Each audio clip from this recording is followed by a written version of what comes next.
Very excited to have you here and very excited to bring on today's guest. Got a huge guest today, and I'll bring him on in just one moment. But before I do, if you want to be interviewed on the Six Figure Coaches Show, be promoted on here, we have a conversation, talk about you, your business, your marketing, your sales processes, and generally just to be promoted, then all you have to do is to go to, what's the link? podcast.lukecharlton.com, podcast.lukecharlton.com, and you can go through the process there to get on this show and be interviewed by me and have your business featured on the Six Figure Coaches Show.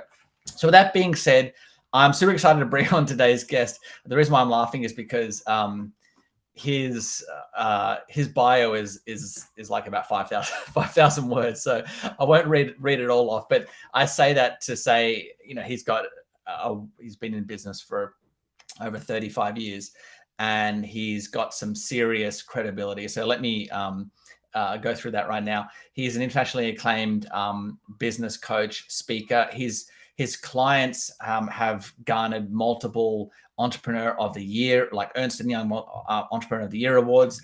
And also Inc. 5000, fastest growing company type awards.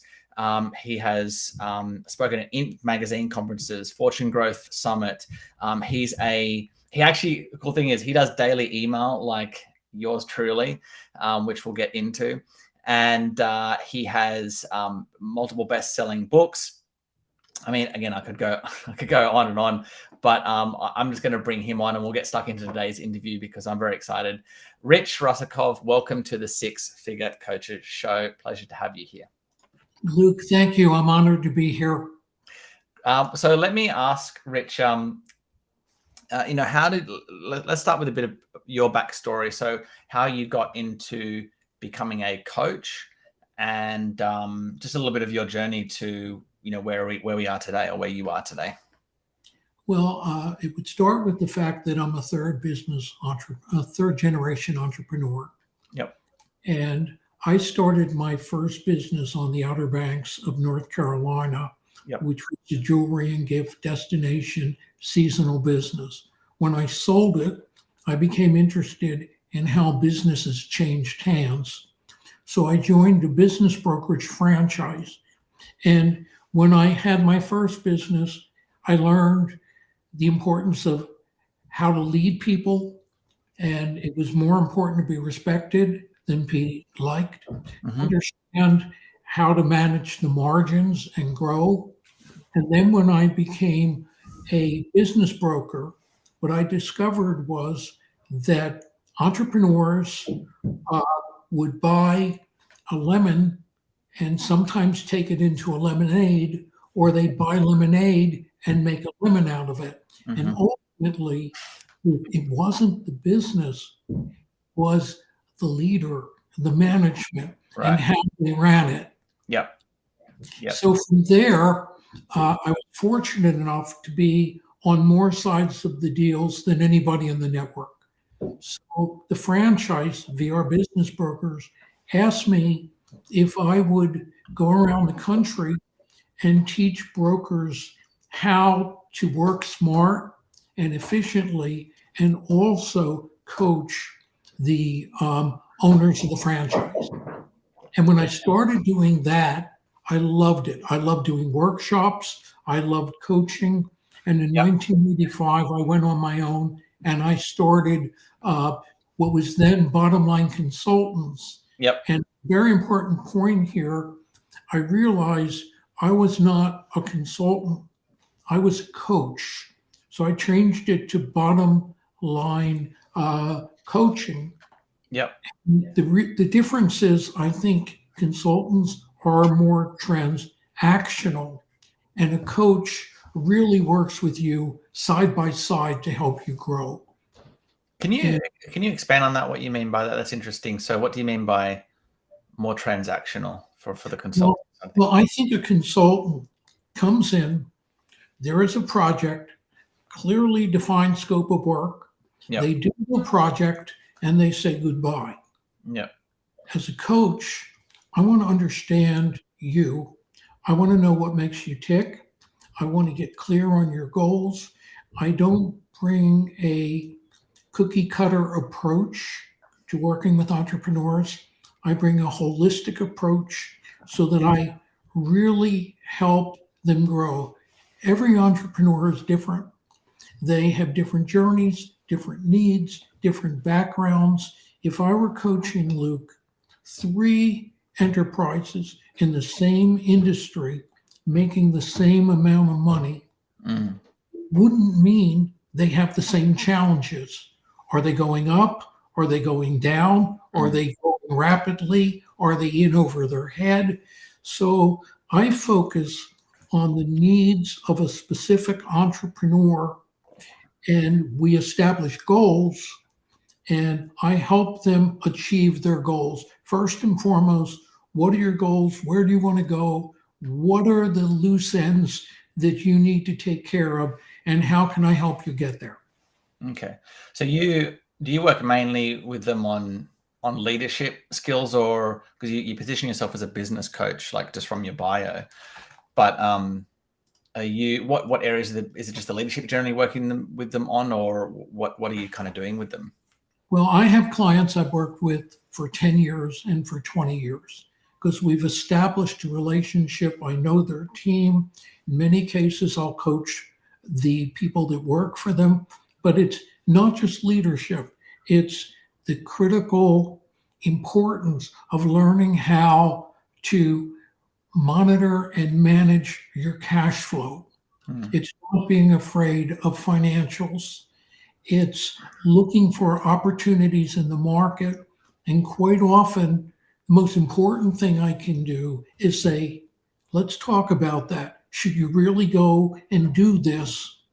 And a no can be as important as a yes. So you go down rabbit holes. Right. And that's funny. That's something that I say to, coaches as well. We see an opportunity, and the instinctive thing is to say yes, right? Because it's an opportunity. But when you say yes to one opportunity, really you're actually saying no to other things as well. And we all have limited amount of time. Focus. And it's a number of clients over the years. Yeah. You can do anything you want, but you can't do everything you want. Right. And so what type of businesses do you generally work with, Rich? Well, let me take a little more on my background and I'll tell you Sounds that answer. Yeah. I was very fortunate to connect with Inc. magazine in about 1985. And Inc. introduced me to so many clients and organizations. And what we also did is we studied the companies that made the Inc. 500 list. And what we discovered was 18 to 20% of the companies that make the list annually, on average, are out of business within 2 years. Wow. And the reason is high growth is high risk, and what gets you to one level will not get you to the next. Okay. Well, I work with high growth entrepreneurs. Very quickly, a company of 1 to 10 people is generally a startup. They're focused on their sales. If they make it to the point where they have about 10 people figuring 100,000 or more per person, they're at $1 million. They have a niche. So now they begin the operations part of their business. It's developing systems. It's very exciting. You bring on new people. You have leadership teams. The CEO has to learn how to delegate. And delegate is a 2-step process. This is what I want you to do. And now I have to follow up to make sure you do it. And so it's very exciting.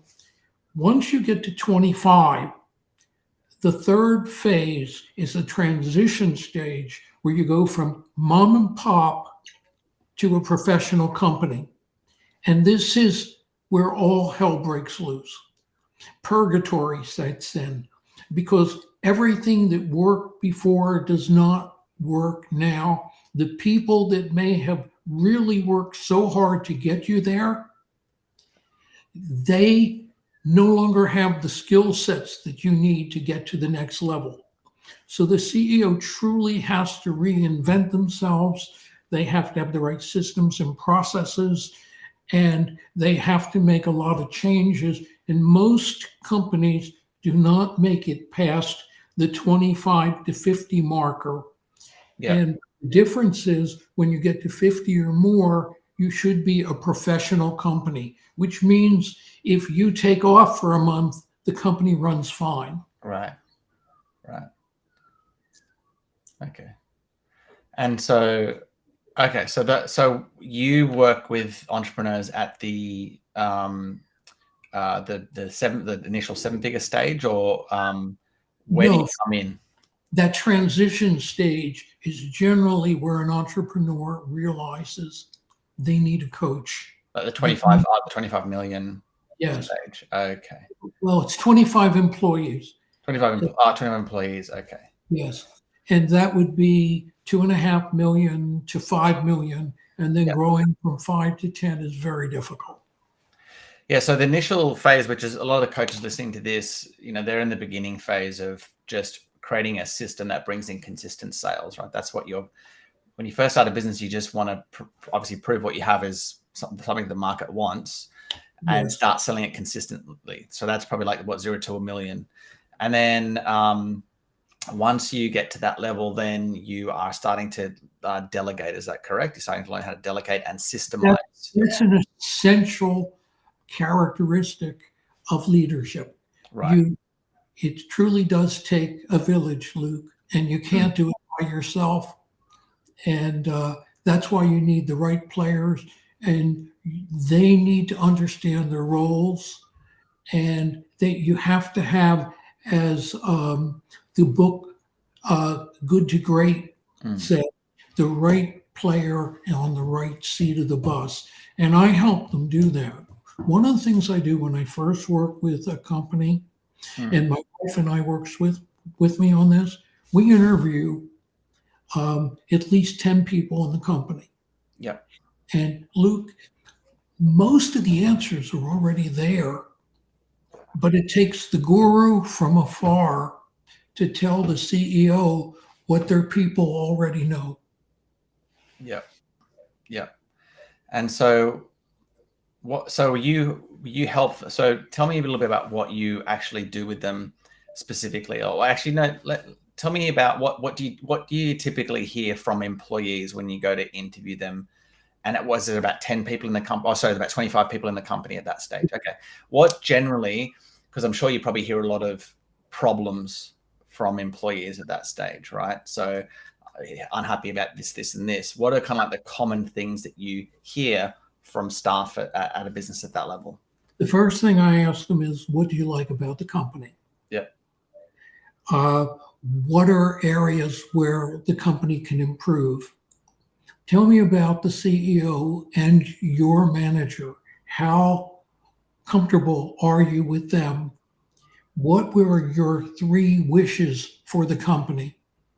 If you could change one thing about the leader, what would it be? Yep. Are you on the right seat on the bus? Questions like that. Yep. And we ask everybody the same question. And by the way, I'd be happy to share this list with your audience if you'd like. Yep, that would be great. But what they answer may take us in different directions.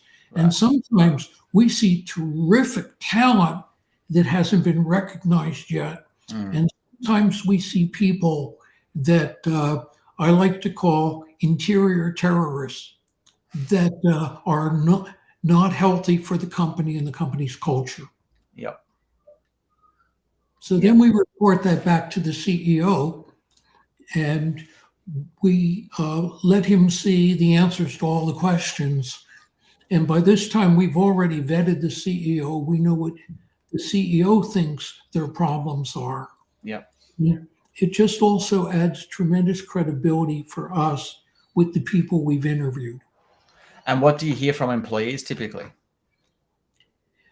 I'm sorry, repeat that, please. What do you hear from like what complaints do you or problems do you generally hear? What things that do you generally hear that they like, and what things do you generally hear that they dislike about these companies at this size? Well, one of the key issues is culture. Yep. And is it a good culture? Is the culture working for them? Where are there inefficiencies in the company? What can the CEO do to make them to be a better leader? Yep. What are your goals as an individual? And so it's interesting when you start asking questions, you have to say to yourself, okay, am I getting the answers they think I want to hear? Mm. Or am I really getting a sense of what they truly feel? So the 80-20 rule is that about 80% of what you hear is pretty much on the money. Okay. And then we can report this back to the CEO, and the CEO may say, I had no idea. That's a good idea. So you really think so-and-so should be promoted?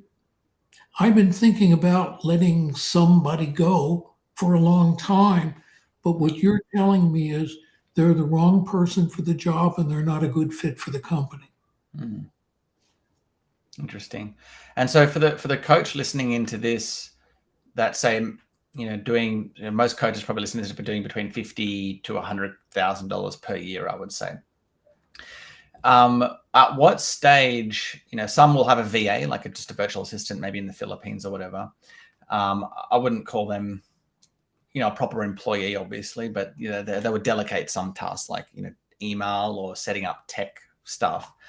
But in terms of actually beginning to turn that transition from the person that wears all the hats to someone that is considering hiring staff, maybe like what do you see as maybe their first hire should be, and or when do you think that they should be thinking about delegating at like what level? So Luke, are you talking about what I should share with the coaches or what I see as working with entrepreneurs? Yeah. So if you were talking to a coach and they're doing maybe 300 to 500,000 a year, they're doing all the sales calls, they are doing all the marketing, they're doing the delivery, so they're doing all of the coaching, so they're still wearing all of the hats, and they might have one VA. Obviously, there needs to be a transition phase, kind of like you're talking about here at the level of 25 employees. How early should they be starting to think about? I mean, probably right now, right? Even the beginning stage of their business, they want to, they need to treat their business as a business where, they, even though they're wearing all the hats at this stage, they are, as I said, really working on their business, not in the business, like the whole E-Myth thing. So at what stage should they be considering bringing on actual full-time employees, and like what does that process look like? Well, the first thing, you already said it, do they have a virtual assistant or an assistant? That's my virtual assistant is indispensable for me. Mm. It's her job to keep my promises. I make a promise to somebody, I put it on my phone on tasks, and when I have a morning meeting with Joey, who's our administrative assistant, I say, follow up this, follow up on this. We also have a marketing director. She's virtual. She gives us 10 hours a week. And the reason we're on this call right now is she did something that made this happen. Yeah. And when I was promoting my book, she was there for me. When I do conferences, she makes sure that I maximize my opportunity through the materials and things that we give the audience. Yeah. Also, having the right person financially, even if it's just a bookkeeper, so that real-time financial information, you can take a look at projections and seeing where you're going. You can see when a given relationship might end and what you need to do to grow it. So for me, those are the most important positions for me to have: a financial person, Yeah. a marketer, and a virtual assistant for my business. Yeah, I think that what you just said applies to most coaches that would be listening in. As you're starting to grow, they'd be the key positions. I mean, yeah, when I started to grow, I got the virtual assistant. I've always had a bookkeeper. I just never wanted to. I did it in the beginning, so I knew what the process looked like, right? So I did it for a little while, so I understood the process, and then I outsourced it. So I think that's an important thing. Know how the process works, but then outsource it. So let me ask. How do you attract, like, so you want these key positions? You just mentioned marketing director, for example. How do you attract, like, the question was, how do you attract top quality talent? Do you look for people that are already skilled, or do you want to bring in someone with more of a good attitude that's willing to learn, and then you skill them up and you coach them? So how do you approach hiring people for your organization? It's a mixed bag, but you have to start off with somebody that has a good attitude. Yeah. They don't have a good attitude, if they're not a good listener, if they're not willing to learn, they're a bad choice. And we use a system called predictive index, which is a personality style. Yep. And it gives you insights into the skills and the reasons to hire somebody. And there's two wonderful things that come out of it. One, do they appear to be a fit? Yeah. And two, they teach you how to manage them. Our administrative assistant she's from the Philippines. She's a little bit gun shy. I have to slow down to make sure she understands what I want. Yeah. But she is tenacious at wanting to satisfy me and exceed expectations. So it's worth that. Over the years, I've had a number of administrative assistants that have great talent. They have to be managed differently. Yeah. Now, my marketing director's primary job is branding, not sales. Yeah. I've been very fortunate with sales over the years. When I speak, it generates new clients. The primary ways I get sales are through influencers who someone says they need a coach, and if it's the right fit, they hook them up with me. Okay. And then my job to close them, but they're already pre-sold. So you do the closing still of your leads that come through? Yes. Okay. And I have a philosophy of that. Yeah. The best way for me to sell myself is to coach. Yeah. Somebody comes on a call to talk to me. I ask them about their business. I ask them about their greatest challenges. I ask them what they've learned over the years. Where do they want to go? And then I start coaching them. And there are coaches that say, I'm not going to give you anything until you write a check. Yeah. I feel playing it forward, showing how you can help them through a problem is the greatest way to have somebody say, yes, you're the person I want to work with. Okay, let me stop you there because there's some coaches here. I'm sure, let me say it this way. I'm sure there's a right way and a wrong way to do that. So for example, you don't want to get on the phone and just give them free consulting advice for like an hour straight and then go. So I'm sure you have a specific process that you take them through on that sales call. Is that correct? So it's still, so the way that I look at sales is, the actual process of taking someone through my sales call process, which is asking them about their business, what are they stuck with, all their numbers, like getting totally clear and getting the full context of their business, and then go, okay, based on what you said here, here's what I recommend. Step 1, step 2, step 3. Like that clarity, even though it's a sales call, is valuable in and of itself, right? Because they get the clarity on how they can fix their problem. But I don't go into the specifics like, okay, in step one, you want to do this, you want to do this, go here, or log into this system, and here's how to set up these pages. Obviously those specific details are for, your program. Like for you wouldn't go like, okay, step one, you need to hire this person, and here's the questions that you would ask on an interview and blah, blah, blah. Like, so the point is that initial call, even though it's you're coaching them, there's still a certain way that you're actually coaching them to sign them up to your program. Would I be correct in saying that? Well, what I believe is once you show value, yep, and value to them, you're 90% home. Okay, interesting. So whatever I give away in an hour, yeah, if someone doesn't see the value in it and they don't hire me, that's fine. Yeah.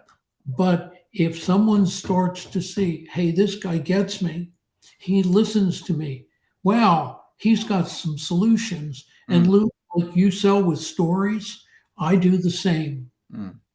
And I can, because I'm working with about 8 to 10 clients at any given time, my coaching is real time based upon what's going on in the market, not in the 1970s when I ran a jewelry business. Yeah. Well, I'm not afraid that if somebody says, well, thank you, I've now have everything I need, then what I know is they don't have a clue what they need. Yeah. And that's the one of the big things. My job is to build the relationship and add value from in the first 15, 20 minutes of the call. Yeah, I agree. Well, I guess what I was getting at is that you can add value without having to go into the specifics. Like you just mentioned, telling stories. Building belief in them is adding value. So for example, if they're taking a certain approach and you go, no, here's why this approach is bad and here's why this approach is better, just instilling that belief of why, the why of a certain strategy is hugely valuable. So for example, a big part of what I teach coaches is you don't need any complex strategies to get clients. And I'm going to go into your client attraction strategies in a second, because I think that was interesting. But my whole thing is, look, in order to get clients, you just keep it simple. Just focus on getting an appointment and just sending regular, like consistent emails. You be consistent with your emails. If you have a good offer, you'll get consistent appointments. And so I'm constantly educating coaches on the why. You don't need any complexity. Just keep it simple. Just that part, just the why, is really valuable, because coaches go, oh yeah, I've been spending all this time on these complex funnels and systems, and I really do need to just keep it simple and I'll get clients. And so I haven't actually taught them the how yet. That's part of obviously that's in the program. But I guess, my message, similar to what you're saying, is value comes in different forms. Value doesn't have to be teaching the specific how-tos that you would go through in your program. It can be telling a story that instills that why or the belief, or opening their mind up to other possibilities that they didn't believe were there. But you've helped them with that just by having that quick, the sales conversation, right? So, as I said, I think value comes in many different forms, and it's not just teaching specifics, how to specifics. Does that make sense? Yes. Cool. And so let me ask about your sale. Oh, sorry, your how you attract a client. So I heard you say that you've got your marketing director, and she sounds like she does a few different things for you. So can you just go through like what you actually do? You mentioned influencers and speaking. So can you just talk about how you attract clients for your business? Well, there's 4 ways. Okay. One is that when you speak, generally that gets you leads. Yep. And then the question is the follow-up on the lead. And there's 2 things that happen on that initial call. One, the client is determining whether you're the right fit. Yep. And 2, you're determining if they're the right fit for you, right, and you can coach them. So the majority of my quote unquote cold leads are warm leads because they've heard me speak. They've heard what I've had to say on a good given subject. So when you say speak, do you just mean like podcast interviews like this, or do you mean literally going and speaking on stage? Well, I'm talking primarily about literally speaking on stage. Okay. For example, in mid-May, I'll be speaking to the Entrepreneurs Masters Program, which is sponsored by the Entrepreneurs Organization and MIT. There will be 66 entrepreneurs there from throughout the world. Yeah. Yeah. Wow. Chances are, at the end of a presentation, at least 5 of them have some interest in working with me, and most of them have heard about me before I hear about them. That's where the branding comes in. I'm going to say that must help a lot. Actually, I've experienced that over the last year. Being in business, like it takes a long time to get that being that recognized. But I've heard a few people say, "Oh, I've heard you from XYZ or whatever," and oh, I've heard you from another place. It's amazing how much extra credibility it brings to before you actually speak to them or they see you speak. 101. I saw your billboard. I saw your advertisement. Yeah. They told me about it. So it's a cluster of things. Yeah.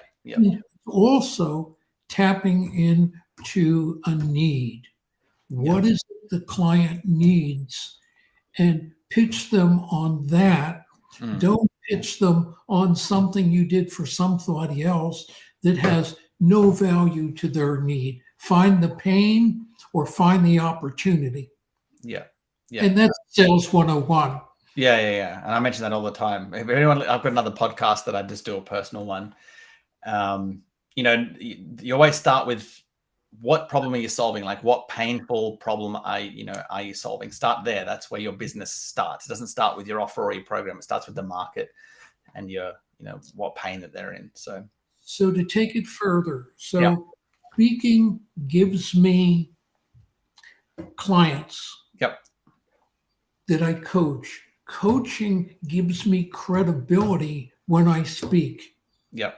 Because I'm telling stories real time about entrepreneurs' wins and losses and how that's come about.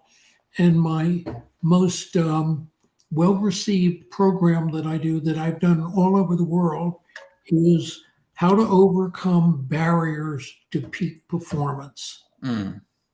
And that's what gets the ball rolling. Okay. So you have one. Did you say you have one main presentation that you deliver around peak performance? Well, this is my bread and butter presentation today. Okay. I do a host of presentations. Yeah, but that gets investor response, that one. So the speaking gets me clients. And the influencers or the people I speak get me referrals. Okay. Well, when you say influencers, like what can you go into the specifics of that strategy? Yes, I would say 80% of the clients I coach are in the Entrepreneurs Organization Network. Okay. I'm looking at joining that, by the way. We can talk about it. It's a wonderful organization. I heard lots of good things about it. Yeah. And so the people that join EO have done over $1 million in sales. They're drinking knowledge. I want to find somebody that's a lifetime learner. If they make that investment, they've already shown that they're interested in growth. And because even though it's a network of 10,000 people throughout the world, it's a very small network. Right. People talk to one another, and that brings me business. Yeah. I've actually got a few clients because I got a couple of clients actually who are in that organization, and they've referred me clients from within that network. Very, very high level entrepreneurs. it's not like a typical mastermind where it's like, one guru and all the newbies down there, learning from the guru. It's like a real mastermind where everyone's at as you said, minimum $1 million per year. So it's high level entrepreneurs. Okay, cool. So influencers and speaking. Now, do you have any advice? Again, I don't know. It must be quite easy for you to get on stage, because I love speaking. I'd love to do more in the US. I can't come over because I'm not vaccinated. But when you guys remove that restriction, I'll probably be over some more speaking events. But is there any advice that you have for, say, newer coaches, not as established as yourself with the name and recognition as yourself and all the awards and accolades, on how to book consistent speaking gigs? Well, it depends on what you're coaching people to do. And that clearly, and I know your audience of coaches go from people that will teach me how to get muscle tone back to people that will teach me or coach me in all sorts of things. Yep. So who's your market? First and foremost, get clear on who you want to coach. I want to coach entrepreneurs that have been in business over 2 years, that generally have at least 25 employees and are looking to accomplish several things. One is to grow their business and grow it so that they can sustain a healthy business. And 2, they may want to position themselves for sale. So that's my niche. I'm real clear on my niche. And that's how can I get in front of those people? Now, I write a daily post. Yep. I have an audience that gets the post, and out of that audience, I'll get a referral, or somebody who's read my posts for 2-3 years will suddenly reach out to me and say, you touched a nerve. Yeah. And I need help with this. And so that's invaluable to me. The books are the branding that gives you the credibility to get the speaking. But, so books are a big part of getting speaking gigs. Is that what you just said? I'm sorry, say that one more time. Did what you just say, books are a big part of landing speaking gigs? Is that correct?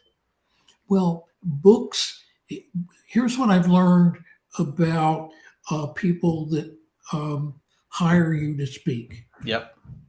My job is to make them look good. Right. I was, when I first started working with Inc. magazine, they were having me speak at maybe 6 conferences a year. So one day I approached the person that was hiring me to speak, and I asked, why me? And I expected her to say, well, your views are great, your content is great. And what she said was, you're easy to work with. And so many speakers are pompous. Egomaniacs, yeah. Yes. So whenever I am approached by someone, I let them know that my job is to make them look good. So how do I make them look good? I get you. Yeah, that's interesting. That's a good strategy. I like that. But like, to get your foot in the door, I guess it's those key credibility factors, right? So if you've got a book or you're a best-selling author, you've been on other media or other big stages, you've got other big clients, things that as you said, it's your job to make them look good. And a big part of that is they've got to make sure that they choose the right speakers for their event. And so because they haven't experienced your content before, they look at these more credibility factors like book, bestseller, other big clients as a way to quickly decide, oh yeah, that person's trustworthy. I can trust them because of look at this these credibility factors. So would you say that these things, while don't someone can still get booked on stage without those, but they would help to get you on stage. Is that correct? Yes. And the easiest way to do that is invite them to go to your website. Yep. Now, if you go to my website, coachtothebest.com, Yep. all letters, you'll see a landing page for forums that we do, for speaking, for coaching, for helping you get funding for growth. Mm-hmm. And when you go to those pages, because that's what you're interested in, you'll see at least 10 testimonials from credible people. Yeah. So if you can get somebody to your website and you have a website that doesn't embarrass you, and you have a website that's classy. And by the way, if I had done the website, it would have been a disaster. Yeah. That's where my marketing director and my wife and key people make the websites look good and viable for today. Yep. Like it. Actually, just an extra tip on that for the coach listening in. So on my website, when you go to the main website, on the left-hand side, I've got my testimonials. So as soon as you can see them there on the left-hand side, all of my big testimonials from bigger clients. So I put them right on the front.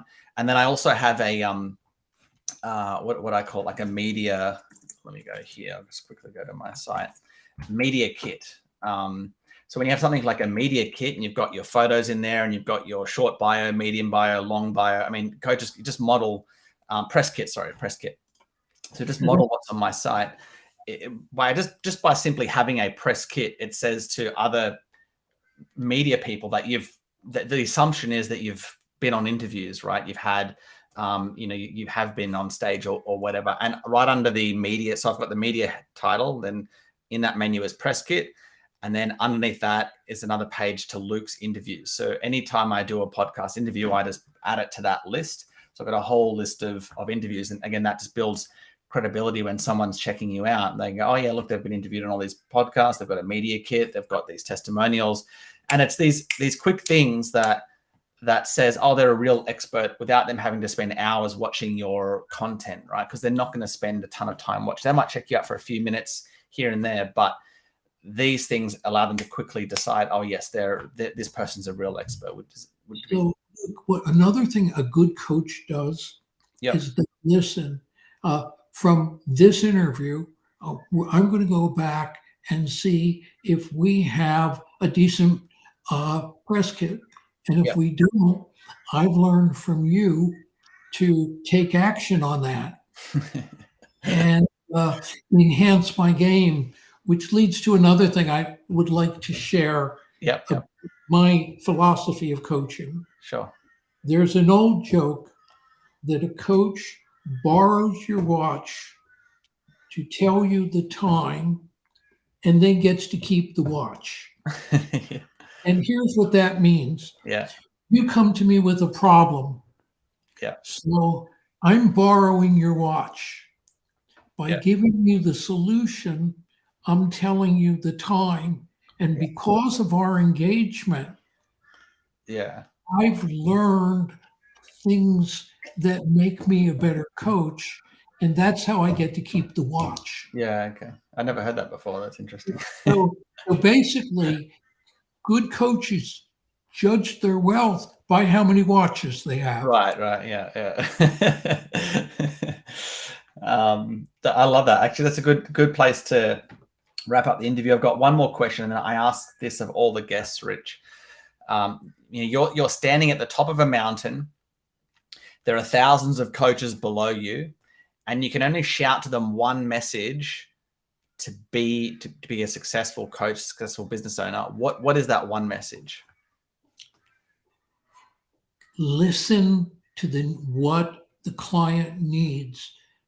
If you go in with a cookie cutter approach, then you're not really bringing what they need. Listen, give them feedback, and address what's important to them. Yeah, I like that. And that's what I was saying before. It always starts with the market, right? And this is what we as coaches, we sometimes, because we love our coaching, our methodologies, our processes, and how we get results. But at the end of the day, it doesn't mean anything unless you put it in the context of a market, right? So we need to always start with the market. What are their wants and their needs? And then we take our systems and processes and we apply it to that market. But that's where you start first, is like, what are the wants and needs of you? I say the market, you just said in this example was the client, right? Yeah. Absolutely. I agree with that. Okay, Rich, it's been a great interview. As I said, I was really excited for today and had a lot of fun chatting with you. Now, where can the coaches go to learn more about you and your company? Well, they can go to my website, which is Coach to the Best. Yep. You can email me at rich2thecoach2thebest. Yep. You can learn a lot about me if you ask, will you sign me up for your food for thought post, which we do 5 times a week. And I have 2 new books on the market. One of them right behind me is People, Time, and Money. Yep. And I poured my soul into that book. It's bite-sized 500-word messages. All those things will help you learn more about me. And the one other thing I would like to say is I did a post called The 10 Gifts of Coaching, which I sent to you, Luke, a little too. Got it here in one of my tabs. Yeah. I'll be happy to send that to anyone. Yep. It applies across the board. Yep.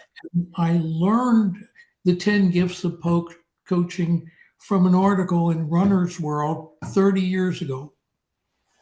And the principles apply. As I said, I'm going to read through it right after this interview. Okay, so the website is Coach to the Best. Actually, I'm on Amazon as well, and I can see People, Time, and Money, Volume 1 and Volume 2. So I'm going to pick them up right now after our interview as well. So, Rich, thank you for coming on the Six Figure Coaches Show. It's been a pleasure interviewing you, and I wish you all the best for the future. Thank you so much, Luke, and thank everyone that's listened to this, and I hope it's been of value to them. I'm sure it has. Thanks, mate. And thanks everyone for listening in. I'll see you next week on the Six Figure Coach